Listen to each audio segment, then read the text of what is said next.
Hello everyone, this is Elise Manalo Francisco and welcome back to my channel. Tapos, pag nagkakabunga po, bunga lang yung hindi pa tatabasin yung... Tatabasin? Tapos tutubo po uli. Oo, yung mga suwi niya. Apo. Yan ang followers niya. Ito kaating tayo ito.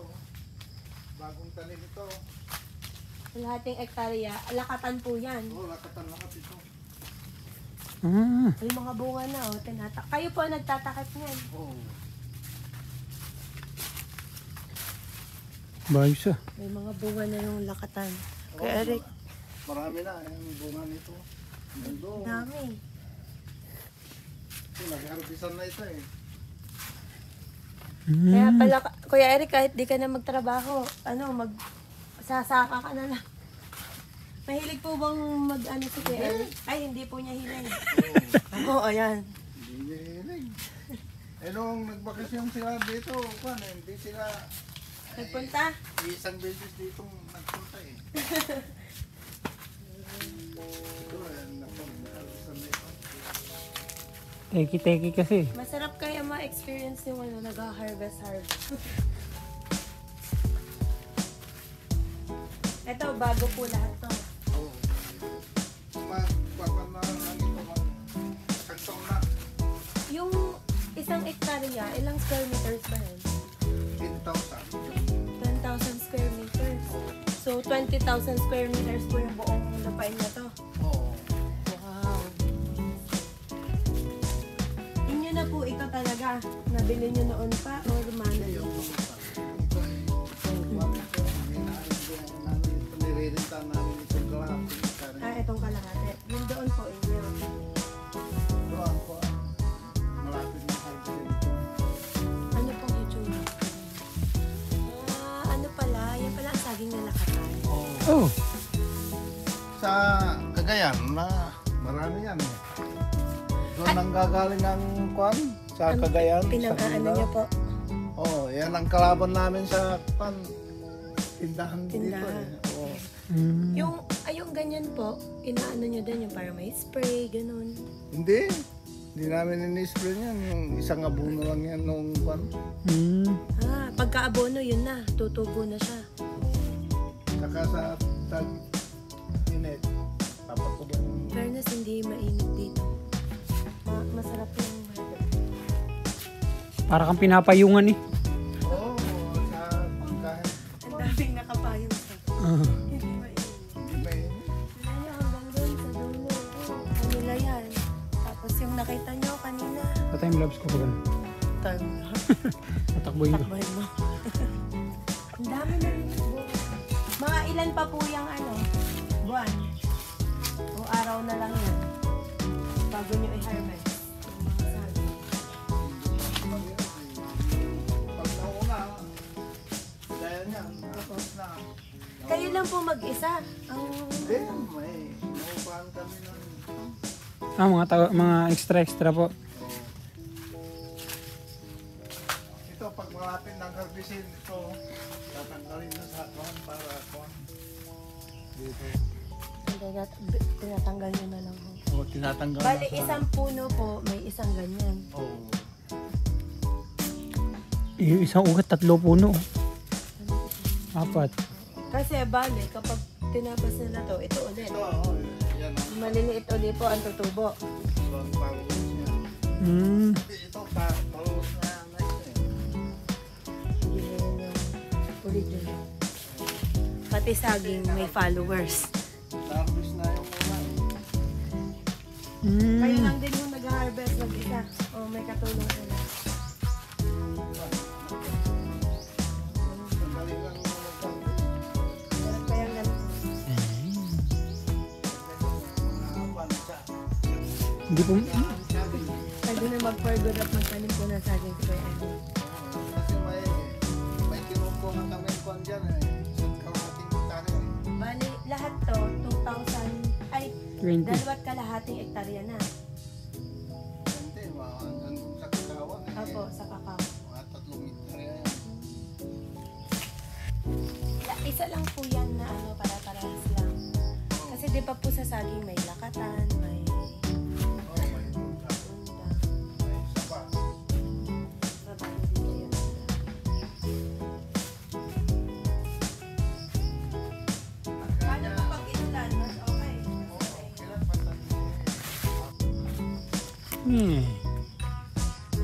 Oh, mahaba pala yun.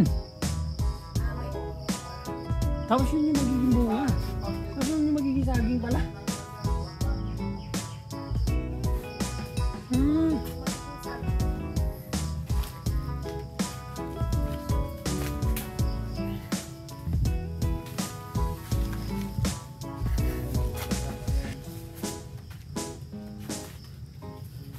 Ang ganda ng kasi organic. Organic nga po tawag doon, no? Kapag walang spray-spray. Ang spray. Sa Davao mo. Pare po yung may bumaksak doon. Oo, kuwan yan. Yung maliliit na yan. Nakapagtanim ka ng kuwan, mga 3,000 puno. Aba. Mga kuwan na. Bali, ilang taon na po itong ano, no? Matagal ito. Yung nag-umpisa kayo, Ay, matagal na.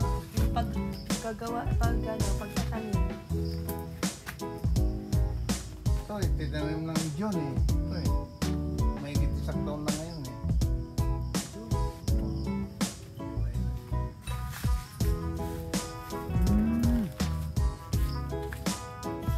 But it's organic. Pag nakatanim ka ng kuwan, baso ito, kikita ka na ng 1.5. Ilang pong puno na itong natanim nyo? Ito, 4,000. So, alam nyo na po, mayaman po si Tatay Ernesto. Hindi na kailangan magtrabaho ni Kuya Ernesto.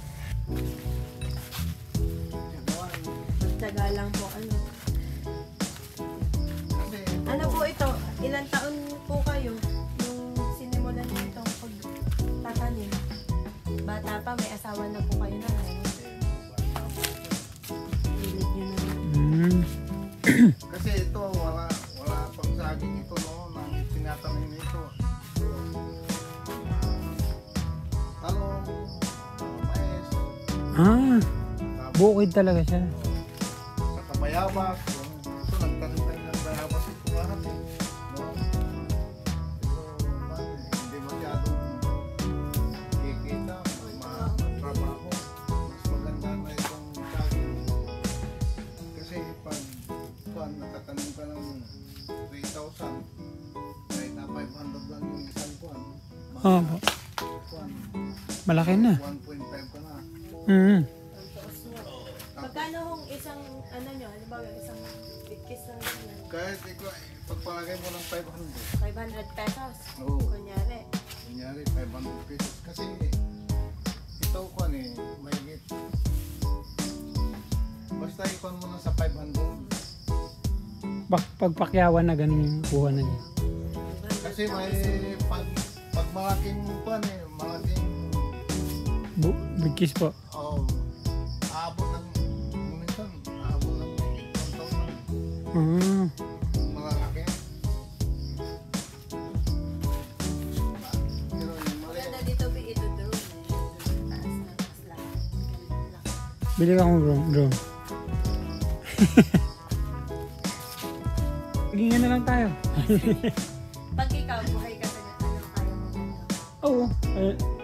sa Cagayan eh, yan ang pinakamangawang na kuwan eh.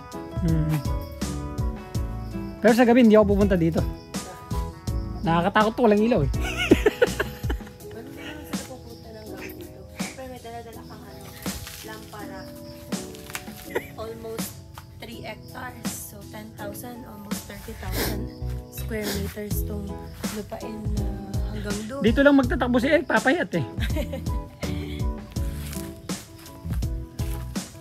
3 egg. Paikot yan hanggang doon. Ano yun, kubo? Yung kakao nyo, tay, may bunga, tay. Meron konti kayo. Konti pa ngayon. Hindi tama yan. Ah, So, bale, ang sabi, tapos bubuka. Tapos yun na yung magiging saging, yung mga bulaklak niya. Oo. Ano. Tapos pag hindi siya naging saging, puso ng saging siya. yung ginagawang gulay. Diba ha? Hindi, yung kwan, puso ito, hindi pwedeng buhayan eh. Ah, hindi. Oh, yung tulaw at saka taba. Ah, okay. May mga ganun pala. So, alam niyo na ang lakatan ay bawal gulayin ang puso. Bakit ho? Oh, mapait. Ah, mapait.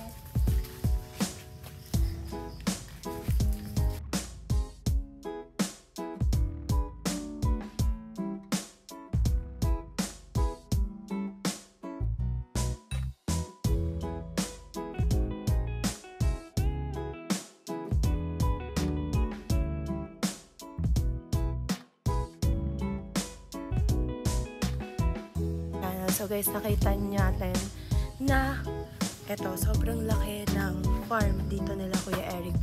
So more on na tinatanim nila dito is saging na lakatan. So this is 3 hectares na sa 3,000 square meters. Ay, 30,000 square meters siya. Guys, simula doon sa kanina na pinasukan natin ng tricycle, doon ay mga kakao. And then, dito naman is lakatan. So, mangga, lakatan, at saka kakao. So, usually, every month, merong kakao, pero konti lang. Meron talagang buwan na, anong tawag doon? Season of, harvesting of kakao. Dalawa lang sila, si tatay at yung isang anak niya yung tumutulong sa pag-harvest at pagtatanim. Marami na akong ginibang mangga dito. Kasi pangit ang mangga ngayon. Palit na lang po ng tanim. Gusto ni Pas yung ganito eh. Pastor namin, hilig yung ganto-ganto. Babay na. Tapat tayo doon. Liban lang natin yung konti ng kakao. Kahit ang mukha na.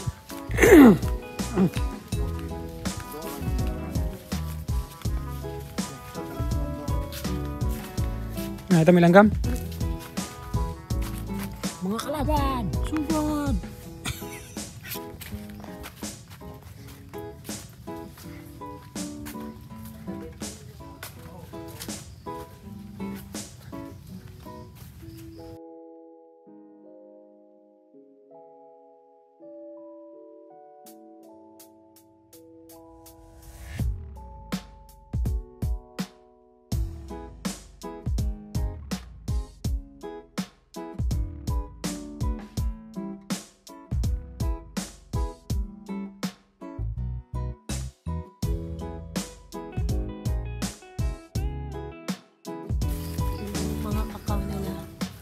Ano ba yung tsura ng bunga niya? Ano? Obyo. Ito, ganito. Ito, Ilang pa to? ito. Ayan. Ah, okay. Kunti ngayon ang bunga ng kakao. Ito siya.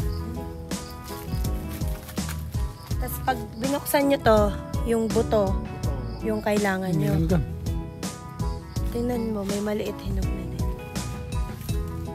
Ganyan pa rin. Liit lang siya. Hindi, ganyan.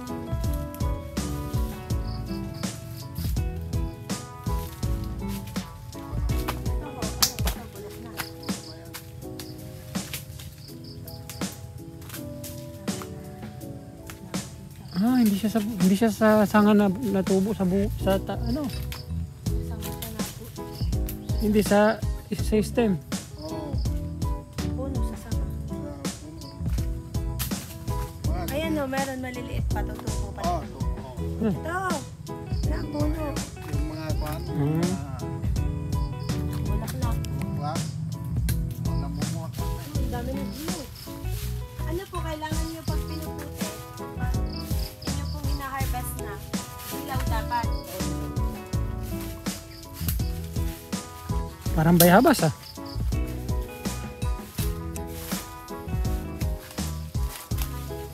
Ngayon ka lang nakakita ng ganun.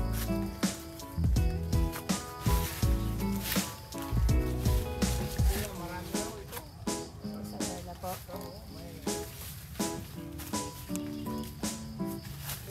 Ayun o, dilaw na dilaw.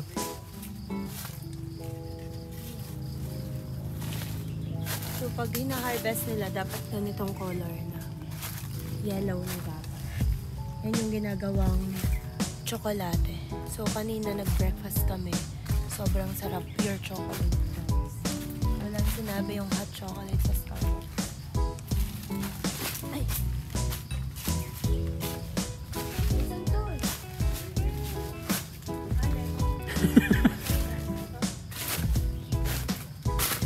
May puno sila ng lemon. Oh, ito. Ano po yan? Pag hina-harvest nyo, hinihiwa nyo. Oo. Oh, ito naman.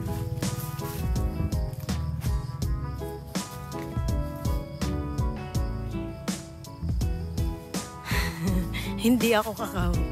Mukha lang akong chocolate. Dahil ba itim na na ako.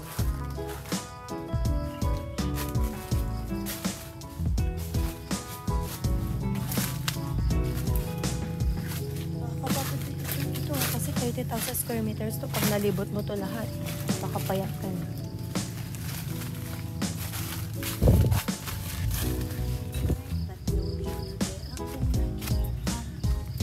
Taba, mapay.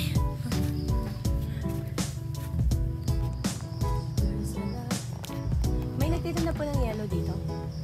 Ang Yellow. Ice po, ice. Ice. ay ito. May dala pala kaming nakalimutan na paparati pala namin dapat. Gatas ng kalabaw. Kalimbo na kami pinadala sa amin. Ang dami. Lalaki pa po yan. Gaya po nito. Wala kami yan. Yung pero yung dalawa. Hindi na. Hihinugin na lang. Tatlo. Basta pan na yung kanya. Parang pasok niya.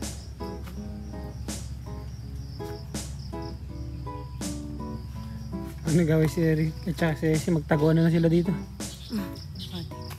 Ang laki. Ano po yung kabila? Yun, Palay. yung amin na yan. Ah, okay. Yung dinaano natin. Opo. Ang layo pala naman. Nakalayo pala tayo. Yung ganito, pwede na ano yun, buksan. Oo. Ganyang kulay. Ta- Tapos, kailan nyo po ha-harvestin? Yung mga araw siguro. Ayun pa. Dilaw na dilaw. Oo. Padadamihin pa. Kasi bumunti ngayon eh. Oo. Kung marami yan sa isang harbisan, yung mga 20 kilos ang po. Oo. Kinukuha nila. Oo. Tapos ibibilad pa po yan. Ah, Ibibilad pa po. oy, bibilan. Ganto na yung pan. Nakabilad po kayo dahil.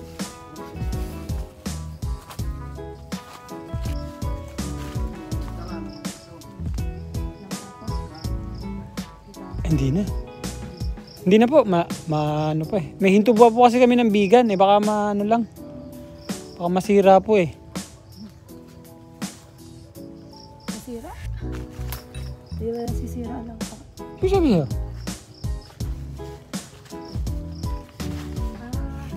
Pag ginugulay. Pwede yan yung pwedeng gulayin na. Oo. Yan ang kon eh. Pag kwan, parang gulayan. Oo po. Yan ang pinipitas namin dito. Yan ang Mabili po. mabili. Ayun na to. So, ito yung tsokolate. Binibilad nila. Yan. Ito yung ginagawang tsokolate. Ito yung buto ng kakao.